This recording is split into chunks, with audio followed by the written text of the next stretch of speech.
अगले 2 घंटे तक दिल्ली का चुनावी दंगल, जिसमें प्रचंड जीत की ओर इस वक्त बीजेपी बढ़ रही है।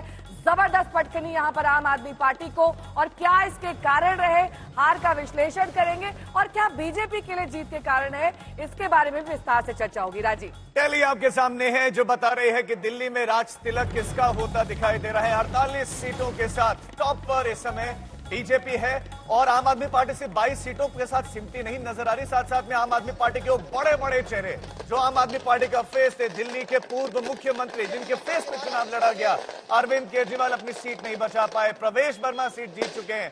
कालका जी से आतिशी अपनी सीट बचा पाने में कामयाब हुई और बाकी सारे चेहरे, चाहे सत्येंद्र जैन हो, मनीष सिसोदिया हो, सौरभ भारद्वाज हो, अपनी सीट नहीं बचा पाएंगे। बिल्कुल, और इसमें अगर सौरभ भारद्वाज को अलग कर दिया जाए राजीव, तो सभी जेल जा चुके थे। और प्रवेश वर्मा जिन्होंने जबरदस्त जीत हासिल करी है नई दिल्ली सीट पर, वहां पर आप कवरेज के लिए भी गए थे और रुझान दरअसल जो राजीव उस वक्त बता रहे थे यही कह रहे थे कि बीजेपी वहां पर जीत सकती है। क्या कुछ वहां पर प्रवेश वर्मा कह रहे हैं, सुनिए। आने वाले बीजेपी के प्रवेश वर्मा इस वक्त हमारे साथ मौजूद हैं। प्रवेश जी, पहले तो बहुत बहुत बधाई आपको। इस जीत का श्रेय किसको देंगे? देखिए, जीत का श्रेय है दिल्ली की जनता को। चलो, खुश रहो, बहुत अच्छा लगा। जीत का श्रेय है दिल्ली की जनता को, सारी नई दिल्ली के मतदाताओं को। जीत का श्रेय है हमारे दुनिया के सबसे लोकप्रिय नेता आदरणीय श्री नरेंद्र मोदी जी को, जिनकी ऊपर में दिल्ली के लोगों ने विश्वास जताया। जीत का श्रेय हमारे पार्टी के राष्ट्रीय अध्यक्ष आदरणीय श्री जेपी नड्डा जी को। जीत का श्रेय है हमारे गृह मंत्री आदरणीय श्री अमित शाह जी को और तमाम उन लाखों कार्यकर्ताओं को पार्टी के जिन्होंने जी जान से मेहनत करी है। तो सभी को बहुत बहुत हृदय से बधाई। कितना टफ एक कैंपेन रहा, आपने कई सारी चीजें कही, कई सारे वादे किए। अरविंद केजरीवाल ने आप पर पर्सनल अटैक्स भी काफी किए कि पैसे बांट रहे, काफी चीजें हो रही हैं। क्या कहेंगे, कितना टफ रहा है कैंपेन? मैं यही कहूंगा, छोड़ो कल की बातें, कल की बात पुरानी, नए दौर में लिखेंगे मिलकर नई कहानी। आपने कहा था शीश महल में बीजेपी का मुख्यमंत्री नहीं जाएगा, तो क्या ऐसा होगा? अभी मैंने कहा था और ऐसा होना भी चाहिए। पार्टी का विधायक दल, पार्टी की लीडरशिप तय करेंगे कि कौन हमारा मुख्यमंत्री होगा। तो जो मुख्यमंत्री बनेगा मैं उन तक अपनी बात को पहुंचाऊंगा। पहली कैबिनेट का क्या फैसला? पहली कैबिनेट का फैसला होगा कि एसआईटी की जांच होगी, सारे करप्शन की जांच होगी, एसआईटी का गठन होगा और महिलाओं को जो हमने 2500 रुपए का वायदा किया है उसको पूरा करेंगे। एक आखिरी प्रश्न, क्या आपको लगा कि एक सबसे बड़ा मुद्दा रहा जिसने दिल्ली की जनता को टच किया और उन्होंने अरविंद केजरीवाल के खिलाफ, आम आदमी पार्टी के खिलाफ वोट किया? देखिए, अरविंद केजरीवाल जी ने 11 साल में कोई काम ही नहीं किया, तो बहुत सारे मुद्दे थे, मगर दिल्ली की जनता को समझ आ गया था कि अरविंद केजरीवाल जी केवल और केवल झूठ ही बोलते हैं। क्या हम अगले मुख्यमंत्री से बात कर रहे हैं? ये जब पार्टी तय करेगी तो आपको नाम जो है सबको पता ही लग जाएगा और हमारा विधायक दल बैठेगा, उसके बाद में पार्टी की लीडरशिप बैठेगी, तो जो भी होगा वो सबको मंजूर होगा। जो भी होगा वो सबको मंजूर होगा। इस तरह की बातें करते हुए प्रवेश वर्मा, जायंट किलर जो है वो प्रवेश वर्मा को कहा जा रहा है, जिन्होंने अरविंद केजरीवाल को नई दिल्ली से शिकस्त दी। कैमरामैन गिरीश के साथ मैं पीयूष मिश्रा, दिल्ली आज तक। देखिए राजीव, सबसे महत्वपूर्ण सवाल अंत में पूछा गया कि क्या प्रवेश वर्मा दिल्ली के अगले सीएम बनने वाले हैं। हालांकि सीएम कौन होगा इस पर पत्ते अभी तक बीजेपी ने नहीं खोले। शीर्ष नेतृत्व को वो धन्यवाद करते हुए प्रधानमंत्री नरेंद्र मोदी के नाम पर ये पूरा का दिल्ली चुनाव लड़ा गया।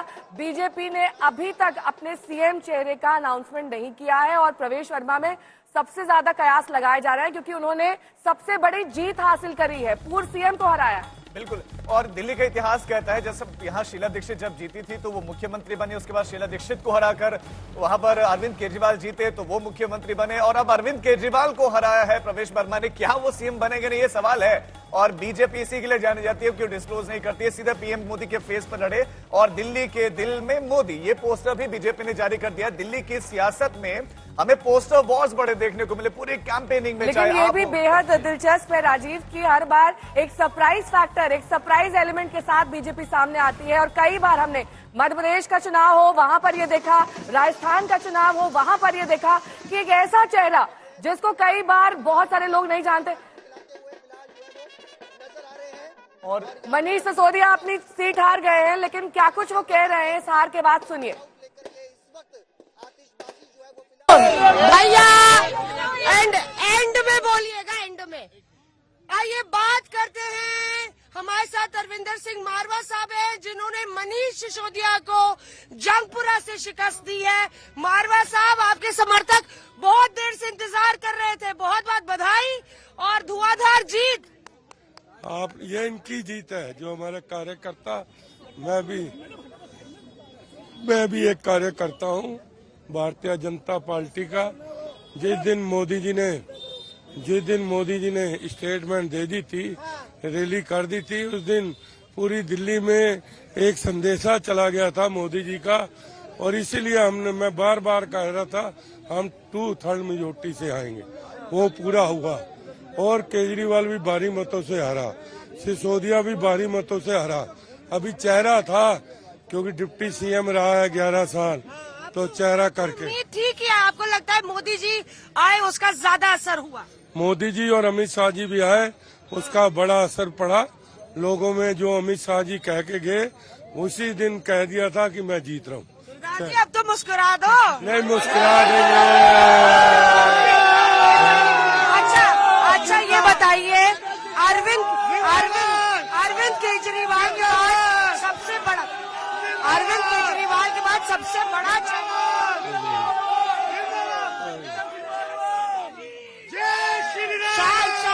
और देखिए यहाँ पे जय श्री राम के नारे हो रहे। अरविंद केजरीवाल के बाद मनीष सिसोदिया ही सबसे बड़ा चेहरा है, तो आपको लगता है आपकी दावेदारी भी बड़ी हो जाती है जहाँ तक सीएम, उप मुख्यमंत्री और मंत्री बनने का सवाल? देखो, कार्यकर्ता की कोई डिमांड नहीं होती, पहली बात तो सुन लो। हम मोदी जी के, अमित शाह जी के, जेपी नड्डा जी के कार्यकर्ता है। हमारी कोई डिमांड नहीं। मैं तो यही शुक्रिया करता हूँ भाई अमित शाह जी का, नरेंद्र मोदी जी का और जेपी नड्डा जी का, जिन्होंने मुझे इस काबिलियत समझा कि मुझे मनीष सिसोदिया के खिलाफ उतारा, क्योंकि और भी बड़े चेहरे थे, लेकिन उन्होंने विश्वास दिखाया। गढ़ था आम आदमी पार्टी का, गढ़ था, लगातार गढ़ था। मेंबर पार्लियामेंट के भी इलेक्शन में हम 2400 से हार के निकले थे, आपको मालूम है। लड्डू की बरसात होगी, लड्डू और गुजिया की, लड्डू जलेबी की भी होगी। अरविंदर सिंह मारवा साहब, देखिए कार्यकर्ताओं का की बाढ़ है, और एक तरीके से कुल मिला के आप देखें कि किस तरह से यहाँ पे जो कार्यकर्ता है वो बिल्कुल उनका उत्साह जो है अपने चरम पर है, और भगवा ही भगवा भारतीय जनता पार्टी का झंडा इस तरह से लहरा रहा है। अरविंदर सिंह मारवा पहले कांग्रेस पार्टी में थे, उसके बाद बीजेपी का दामन थामा। प्रधानमंत्री नरेंद्र मोदी ने भी उनके लिए, अमित शाह ने भी उनके लिए रैली की, और जंगपुरा जो आम आदमी पार्टी का किला माना जाता था, वहाँ पे मनीष सिसोदिया को शिकस्त दी। कैमरा पर्सन कृपाल सिंह के साथ मौसमी सिंह, दिल्ली आज तक। भारतीय जनता पार्टी तो सेफ सीट पर हराया गया है, तरविंदर सिंह मारवा ने हराया। और इंटरेस्टिंग ये है कि सीट पर कभी बीजेपी जीती ही नहीं थी, और तरविंदर सिंह मारवा जो कांग्रेस से बीजेपी में आए, उन्होंने नेहा हरा दिया। बिल्कुल, इस बीच बड़ी खबर आपको लगातार हम बताते रहे कि अब 48 ये ट्रेंड दिखा रहा है बीजेपी किस तरीके से रुझानों में 48 सीटों पर आगे चल रही है। दिल्ली चुनाव के बीजेपी प्रभारी जय पांडा, उन्होंने कहा है कि 10 दिन के अंदर सीएम का नाम सामने आएगा। अब 10 दिन लगेंगे, ये तय मानिए, और उसके बाद ही शपथ ग्रहण होगा। पहली कैबिनेट की बैठक में यमुना पर फैसला लिया जाएगा, और तभी हो सकता है सीएम के नाम का अनाउंसमेंट भी किया जाए। अब डबल इंजन की सरकार काम करेगी, जय पांडा ये कह रहे हैं। उनसे खास बातचीत की ऐश्वर्या पालीवाल ने, आपको सुना देते हैं।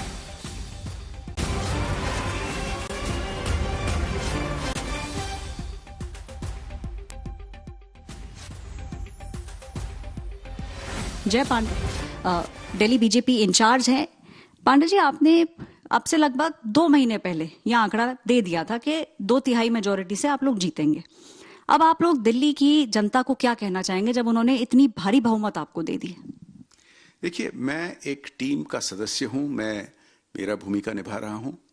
हम ये सबसे बड़ी कारण जो है आज हम इतिहास रच रहे हैं, 27 साल के बाद सरकार बना रहे हैं, ये है कि दिल्ली के जनता का अटूट विश्वास है कि हमारे प्रधानमंत्री मोदी जी का गारंटी जो दिए हुए हैं, भाजपा के संकल्प पत्र लागू होना है।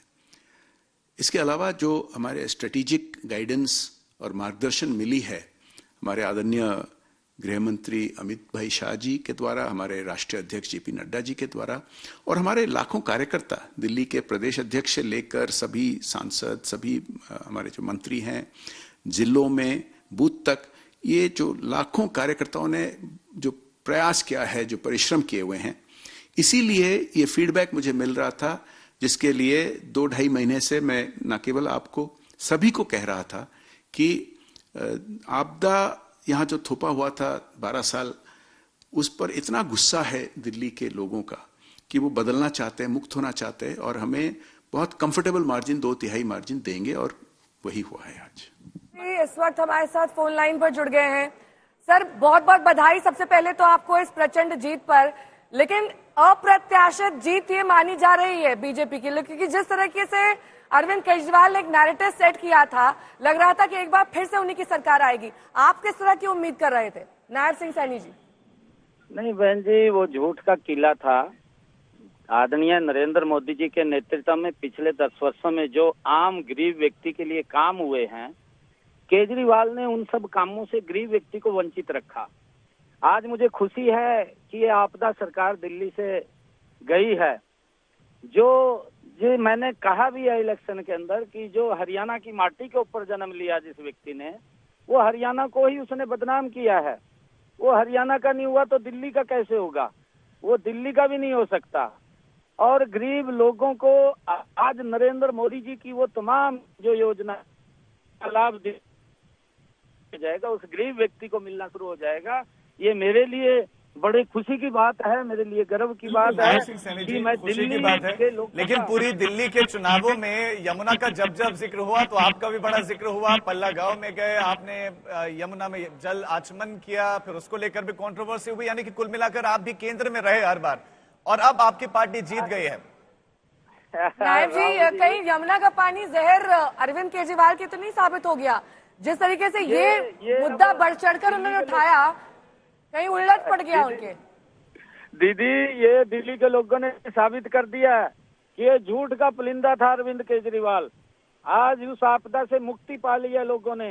ये सोचता था कि ये इस प्रकार का नैरेटिव खड़ा करके कि पानी में जहर है और हरियाणा भेज रहा है, ये दुर्भाग्यपूर्ण था केजरीवाल के लिए।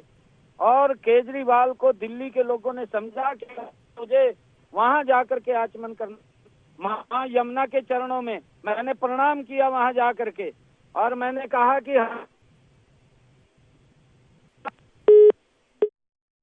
ठीक है, उनसे संपर्क कट गया है। लेकिन कई महत्वपूर्ण बातें यहाँ पर, सबसे महत्वपूर्ण मुद्दा जो यहाँ पर उभर कर सामने आया है वो है शीश महल का मुद्दा राजीव, जिसको लेकर लगातार बीजेपी आक्रामक रही। आम आदमी पार्टी को आपदा उन्हें बताया, उसके बाद जिस तरीके से उनका शीर्ष नेतृत्व जेल के अंदर बाहर करता रहा, उसमें उनके पूर्व सीएम अरविंद केजरीवाल शामिल थे। फिर तीसरा मुद्दा यमुना में जहर मिलाने का मुद्दा। क्या ये सारे मुद्दे बैकफायर कर गए? जो जेल गए वो हार गए, ये लगातार हम आपको दिखा रहे हैं। आतिशी को छोड़ दीजिए तो उसके अलावा जो तमाम शीर्ष नेतृत्व है, ये सभी लोग जेल जा चुके हैं। पूर्व सीएम अरविंद केजरीवाल, मनीष सिसोदिया, सत्येंद्र जैन, इन सबको हार का सामना करना पड़ा। देखिए, जश्न मनाया जा रहा है, आतिशबाजी हो रही है, वो आप देख रहे हैं। हमारे सहयोगी सईद अंसारी भी इस समय हमारे साथ जुड़ गए हैं। सईद, आपकी लोकेशन बताएं, वहाँ क्या माहौल आप महसूस कर पा रहे हैं आप इस समय? अरे सईद, वहाँ होली मन रही है, दिवाली मन रही है, कैसा माहौल है? दोनों सब कुछ बन रहा है। जबरदस्त यहाँ पर आतिशबाजी हुई, ढोल नगाड़े अभी भी आप सुन रही हैं। धर्मेंद्र सिंह मारवा के समर्थक यहाँ पर लगातार डटे हुए हैं, बीजेपी के समर्थक डटे हुए हैं। और अगर एक हल्का सा हम आपको दिखा दें इधर, अगर नहीं दिखा पाएंगे कोई बात नहीं, अमित भी लगातार है। अमित, क्या आपको क्या लगता है कौन से 2, 3, 4, 5 पॉइंट रहे जो बीजेपी को ये प्रचंड जीत दिलवा गए? देखिए, मुझे लगता है कि जिस तरह से भारतीय जनता पार्टी ने तय किया कि वो चुनाव को सीट दर सीट लड़ेंगे, ना कि अरविंद वर्सेस हु के नैरेटिव में जाएंगे, अरविंद केजरीवाल नहीं तो कौन, इस सवाल पे नहीं फंसी बीजेपी, और बीजेपी ने इसको सीट दर सीट तब्दील कर दिया। तो वो एक अहम फैक्टर रहा। और आप देखिए कि जो आम आदमी पार्टी की सेफ सीटें थी, जीके हार गए, सौरभ भारद्वाज आप कैंडिडेट नहीं दे पा रहे थे, आखिरी वक्त तक बीजेपी कैंडिडेट नहीं डिसाइड कर पा रही थी और उनको एक सिटिंग काउंसलर ने हरा दिया जो मेयर के पद में रेस में थी। आप हमें एक बात समझाइए जी, अरविंद केजरीवाल की वो लोक लुभावन योजना है, फ्री बिजली, फ्री पानी, मोहल्ला क्लिनिक, महिलाओं को पैसे, फ्री बस की यात्रा और उसके बाद कई सारी ऐलान रिक्शा वालों को, क्या हुआ? देखिए जहां तक अगर आप कोर कॉन्स्टिट्यूएंसी की बात करेंगे तो झुग्गी वोटर्स में तो मुझे लगता है कि अभी भी आम आदमी पार्टी पॉपुलर थी, लेकिन एक इरोजन दिखता जरूर है वोट बैंक में। नई दिल्ली में जब मैं था तो मैंने आम आदमी पार्टी के कई सीनियर लीडर्स को भी बोला था कि देखिए आपके वोट बैंक में इरोजन दिख रहा है, जो भी कारण रहा हो, नंबर 1। नंबर 2, जो आखिरी हफ्ते में अरविंद केजरीवाल ने फियर मॉन्गरिंग वाले प्रेस कॉन्फ्रेंसेस किए, आमतौर पे राजनीति में डर दिखा के वोट लेने की जो प्रक्रिया होती है बैकफायर करने का इतिहास रहा है और जो भी एडवाइजर्स अरविंद केजरीवाल के रहे थे उनको अब सोचने की जरूरत है कि आखिरकार आपने एक नेता से इस तरह के प्रेस कॉन्फ्रेंसेस क्यों करवाए।